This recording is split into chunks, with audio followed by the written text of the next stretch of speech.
بسم اللہ الرحمن الرحیم۔ السلام علیکم۔ آپ دیکھ رہے ہیں ڈی ڈی پی انالیٹیکا۔ 15 اور 16 تاریخ یعنی کل سے ازبکستان کا مشہور تاریخی شہر سمرقند، جہاں پہ SCO کی سالانہ میٹنگ ہو رہی ہے اور سربراہ مملکت مختلف ملکوں کے وہ یہ میٹنگ اٹینڈ کریں گے۔ آج دن تک امریکہ نے SCO کو بہت زیادہ اہمیت نہیں دی، اور اس کی وجہ بنیادی طور پہ یہی ہے کہ SCO ایک ایسی آرگنائزیشن تھی جس میں کہ چند ملک، لیکن وہ ایک پرامن طریقے سے اپنی اکنامک ڈیولپمنٹ وغیرہ اور ریجنل ایشوز کو حل کرنے کی طرف توجہ دیتے تھے۔ بدلتے ہوئے حالات جہاں پہ یوکرین کی جنگ جاری ہے اور دوسری طرف تائیوان کا ایشو نکل آیا، جہاں امریکہ چائنا کو بلاک کرنے کی کوشش کر رہا ہے، پھر ابھی سوچا جا رہا ہے کہ چائنا کے اوپر کچھ ایسی سینکشنز لگائی جائیں جس کی وجہ سے وہ تائیوان کے اوپر یک طرفہ قبضہ نہ کر سکے۔ یہ وہ صورتحال ہے جو کہ اس وقت اس خطے کے دو بڑے ملک یعنی چائنا اور رشیا کو درپیش ہے، اور باقی خطے کے ملک بھی اس سے اثر انداز ہو رہے ہیں۔ یہ میٹنگ بہت اہم ہے جو اس دفعہ ہو رہی ہے۔ یہ بڑی اہم ہے اس وجہ سے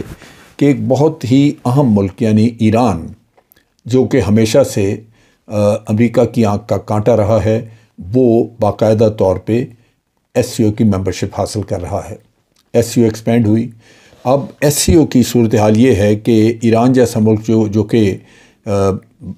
جس میں اکنامک پوٹینشل بہت ہے، جس کے پاس انرجی ریسورسز بہت ہیں، وہ اگر اس کا ممبر بنتا ہے اور خاص طور پہ ٹریڈ روٹس ایران سے گزرتے ہیں، اس کی بندرگاہیں استعمال ہو سکتی ہیں، تو SCO بھی کافی اس سے فائدہ اٹھائے گا اور ایران کو بھی اس سے کافی فائدہ ہوگا۔ بہر صورت ایران کو اپنی اوبلیگیشنز وغیرہ، اپنی ذمہ داریاں پوری کرنی ہوں گی، اور وہ اس دفعہ ایگریمنٹ سائن کر کے اس کا ممبر بنے گا۔ بنیادی طور پہ تو یہ جو میٹنگ ہے اس کے اگر ایجنڈا ہم دیکھیں تو اس میں کلائمیٹک چینج جس نے پاکستان کا بڑا برا حال کیا ہے، وہ یا فوڈ سیکیورٹی یا گلوبل ایشوز وغیرہ یہ چیزیں ڈسکس ہوں گی، لیکن اس کے ساتھ ساتھ چائنا کے پریزیڈنٹ شی جن پنگ جب سے کرونا کی وبا پھیلی اس کے بعد پہلی دفعہ اپنے ملک سے باہر نکلے ہیں، اور وہ اس میٹنگ میں شرکت کر رہے ہیں سمرقند میں، اور اسی طرح صدر پوٹن رشیا سے وہاں پہ آ رہے ہیں۔ دونوں سربراہ جو ہیں ان کی ملاقات بھی ہوگی، میٹنگ ہوگی، اور یہی بہت اہمیت کی حامل ہے۔ اس کی وجہ بنیادی طور پہ یہ ہے کہ یہ ایک تو اس کی ایکسپینشن اس میٹنگ میں ہوگی، دوسری طرف یہ ہے کہ کچھ اسٹریٹجک نیچر کے فیصلے بھی کیے جائیں گے۔ اس وقت جو SCO کی صورتحال ہے اس میں افغانستان، بیلاروس، ایران اور منگولیا، ان کا سٹیٹس جو ہے وہ آبزرور کا سٹیٹس ہے۔ آرمینیا، آذربائیجان اور کمبوڈیا، نیپال، سری لنکا اور ٹرکی وغیرہ جو ہیں ان کا پارٹنر کنٹریز کہلاتے ہیں، اور مکمل ممبرشپ اس پہ بھی نہیں۔ اب یہ جو میٹنگ جس کا میں ذکر کر رہا ہوں کہ شی جن پنگ اور پوٹن کے درمیان ہوگی، اس کے بارے میں پہلے جو کچھ تھوڑی بہت انفارمیشن چائنا سے نکلی، چائنا نے رشین امبیسڈر کو بھی کنوے کیا، اس میں نے کہا کہ چائنا پوری طرح تیار ہے کہ وہ روس کے ساتھ مل کے عالمی سطح کے اوپر ایک نیا نظام قائم کر دے، جیسے ہم نیا ورلڈ آرڈر کہتے ہیں۔ وہ یہ کرنے کے لیے پوری طرح تیار ہیں، اور اس کا مقصد ہوگا کہ یہ جو نظام لایا جائے یہ زیادہ منصفانہ ہو، اس میں کسی کی آرم ٹوسٹنگ نہ ہو، اور اس میں تعاون کا پہلو زیادہ طور پہ اجاگر کیا جا سکے۔ چائنا کے جو سینئر ڈپلومیٹ ہیں انہوں نے اس بات کا بھی اندیا دیا ہے کہ یہ دونوں ملک یعنی رشیا اور چائنا یہ اس ہفتے جو میٹنگ ہوگی اس میں یہ معاملات طے کریں گے۔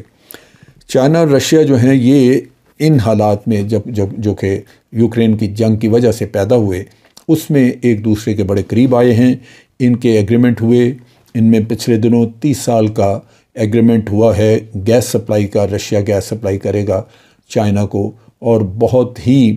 اہم یہ ڈیولپمنٹ، اس کی وجہ یہ ہے کہ یہ جو پیمنٹس ہوں گی وہ روبل اور یوان دونوں میں ہو سکیں گی۔ نتیجہ یہ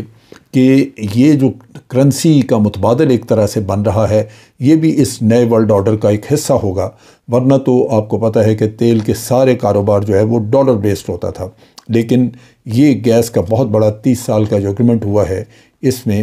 روبل اور چائنیز یوان جو ہیں وہ دونوں استعمال ہو سکیں گے۔ ان سالوں میں 2 سالوں میں جو کہ گزرے ہیں، اور خاص طور پہ یہ سال جس میں کہ یوکرین کی جنگ ہوئی ہے، اس میں چائنا اور رشیا اب ایک دوسرے کے بہت قریب آئے ہیں، اور وہ اپنی دوستی کو، اپنے تعلق کو کہتے ہیں کہ اس کی کوئی انتہا نہیں، اس میں تعاون کی کوئی لمٹ نہیں، کوئی انتہا نہیں، یہ بلکہ ایک کاؤنٹر ویٹ یعنی ایک مقابلہ، امریکہ کے مقابلے پہ امریکہ کی ڈومیننس، امریکہ کی جو آپ کہہ لیجئے کہ اس کا اثر رسوخ جو بہت زیادہ ہے دنیا پہ، اس کو بیلنس کرنے کے لیے یہ اتحاد یا یہ جو تعاون ہے یہ کیا جائے گا۔ پریزیڈنٹ شی جن پنگ اس اسٹریٹجک ڈائریکشن کے خالق ہیں،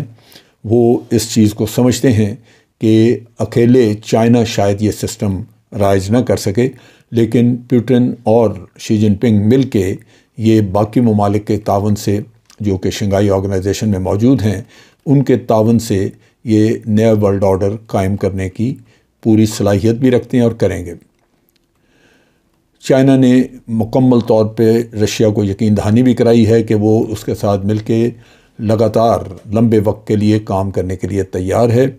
اور اس میں جو ہائی لیول اسٹریٹجک کوآپریشن ہوگی یا آپس میں تعاون ہوگا، وہ دونوں ملکوں کے مفادات کے دفاع کے لیے ہوگا، اور دونوں سائڈز یہ ڈیولپمنٹ وغیرہ اور انٹرنیشنل آرڈر میں جو انصاف رائج کرنا ہے اس کے لیے کام کریں گے، ایک ریشنل ڈائریکشن لے کے چلیں گے جو کہ امریکہ کی جو ہیجمونک ڈائریکشن ہے اس سے ہٹ کے ہوگی۔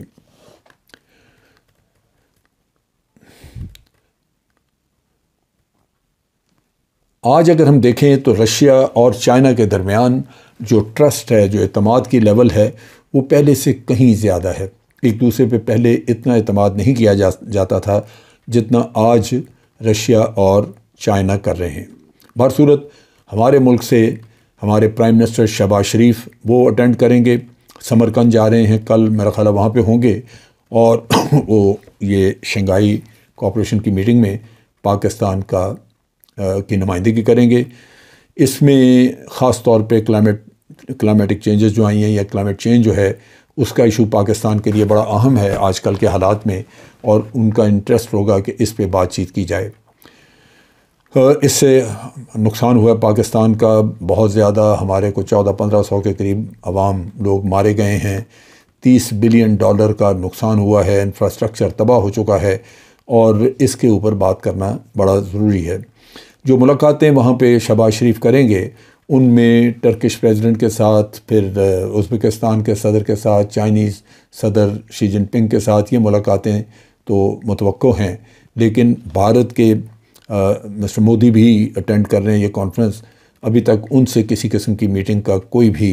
اندیا نہیں، اور نہ ہی پاکستان نے کوئی ایسی ریکویسٹ کی ہے کہ یہ میٹنگ ہو، لہٰذا یہ انڈیا کے ساتھ وہاں پہ شاید کوئی بات چیت نہ ہو سکے۔ یہ جو سمٹ ہے یہ اس وقت اس میں جو ڈائریکشن نظر آ رہی ہے اس کو بڑا کلوزلی آبزرو کریں گے مغربی ممالک، خاص طور پہ امریکہ، اور لگتا یہ ہے کہ آنے والے دنوں میں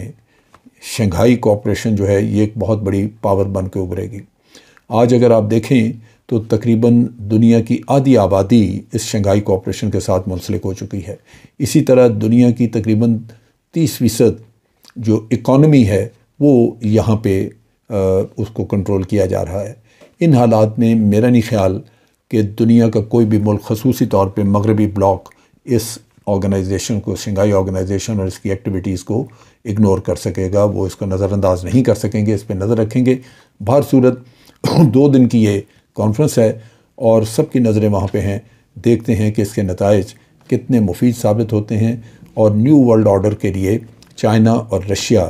کیا تعاون لے کے آتے ہیں، کیا ایسا کام کرتے ہیں جس سے کہ چھوٹے ممالک کے مفادات کا تحفظ کیا جا سکے۔ آج کے لیے اتنا ہی۔ افواج پاکستان زندہ باد، پاکستان پائندہ باد۔